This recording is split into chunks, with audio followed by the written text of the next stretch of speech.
بسم اللہ الرحمن الرحیم وَيَسْتَحِبُّ لِلْمُتَوَضِّئِ أَن يَنْوِيَ الطَّهَارَةَ۔ مصنف رحمہ اللہ تعالی امام قدوری وضو کی مباحث میں مستحبات وضو کو ذکر فرما رہے ہیں۔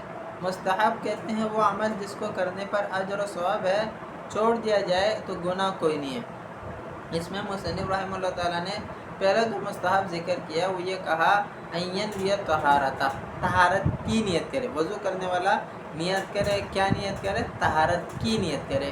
یا اگر کوئی یہ نیت کرتا ہے رفع حدث کی تو بھی ٹھیک ہے، یا کوئی یہ نیت کرتا ہے کہ نماز میرے لیے جائز ہو جائے، مباح ہو جائے تو بھی ٹھیک ہے۔ مصنف رحمہ اللہ تعالیٰ نے بوقت وضو نیت کرنے کو مستحب کہا ہے، لیکن ہمارے علماء احناف کے ہاں جو راجح ہے وہ یہ ہے کہ یہ سنت ہے، مستحب نہیں ہے۔ یہ ہمارے علماء احناف کے ہاں راجح ہے، اور دیگر ائمہ کے نزدیک نیت کرنا فرض ہے، ہمارے نزدیک سنت ہے۔ اور سنت ہونے پر ہماری دلیل یہ ہے، نبی کریم صلی اللہ علیہ وسلم نے ایک دیہاتی کو وضو کی تعلیم دی اور اسے نیت کی تعلیم نہیں دی۔ اگر فرض ہوتا تو آپ نیت کی بھی تعلیم دیتے۔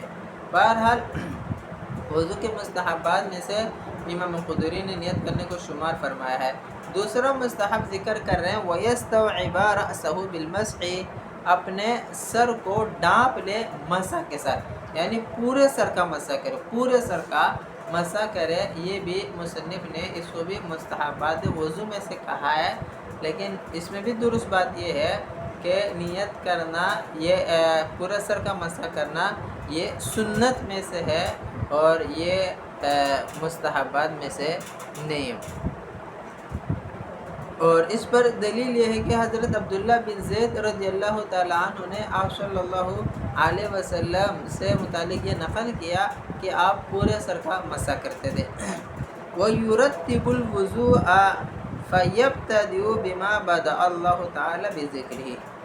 وَيُرَتِّبُ الْوُضُوءَ، با ترتیب وضو کرے، با ترتیب وضو کرے، اور وضو کرنا کی ابتدا، وضو کی ابتدا وہاں سے کرے جہاں سے اللہ پاک نے اپنے ذکر میں، اپنے کلام میں، اپنے قرآن کریم میں فرمایا، وہاں سے جو ہے وضو کی ابتدا کرے۔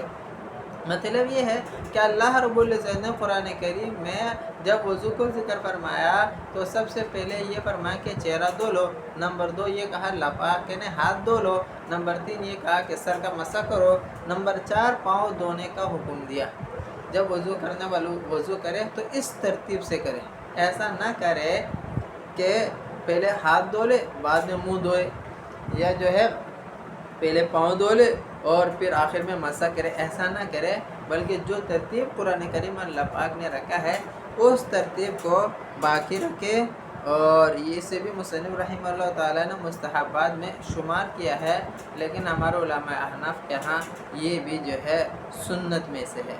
وَبِالْمَيَامِنِ، اور مستحبات وضو میں سے ایک اور مصنف ذکر کر رہے ہیں، کہہ رہے کہ دائیں طرف سے وضو کرے، یعنی اعضاء وضو میں جو دو ہے ان کو دھویا جاتا ہے، مثلا 2 ہاتھ ان کو دھویا جاتا ہے تو پہلے دایاں ہاتھ دھوئے بعد میں بایاں ہاتھ دھوئے، اور ایسے پہلے دایاں پاؤں دھوئے بعد میں بایاں پاؤں دھوئے، یہ مستحبات میں سے ہے۔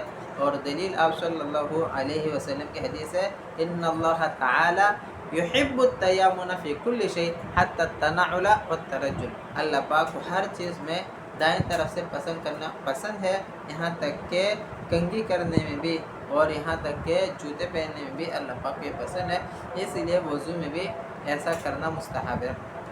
والتوالی، مستحبات وضو میں سے ایک اور مصنف ذکر کرے توالی، یعنی پے در پہ وضو کرے، ایک وضو دھویا اس کے خشک ہونے سے پہلے دوسرا وضو دھو لے، لگاتار دھوئے۔ آپ صلی اللہ علیہ وسلم ایسا کرتے تھے۔ امام مالک رحمہ اللہ تعالیٰ کہتے ہیں کہ یہ فرض ہے توالی پے در پہ دھونا، لیکن علماء احناف کے ہاں جو ہے یہ مستحبات میں سے ہے۔ ومسح الرقبۃ، ومسح الرقبۃ، اگلا مستحب مصنف رحمہ اللہ تعالیٰ ذکر فرما رہے گردن کا مسح کرنا، یہ وضو کے مستحبات میں سے ہے، گردن کا مسح کرنا یہ وضو کے مستحبات میں سے ہے، اور اس کے لیے وضو گردن کا مسح کرنا یہ وضو کے مستحبات میں سے ہے، اور اس طرح یہ وضو کے مستحبات کا ذکر ہو چکا ہے۔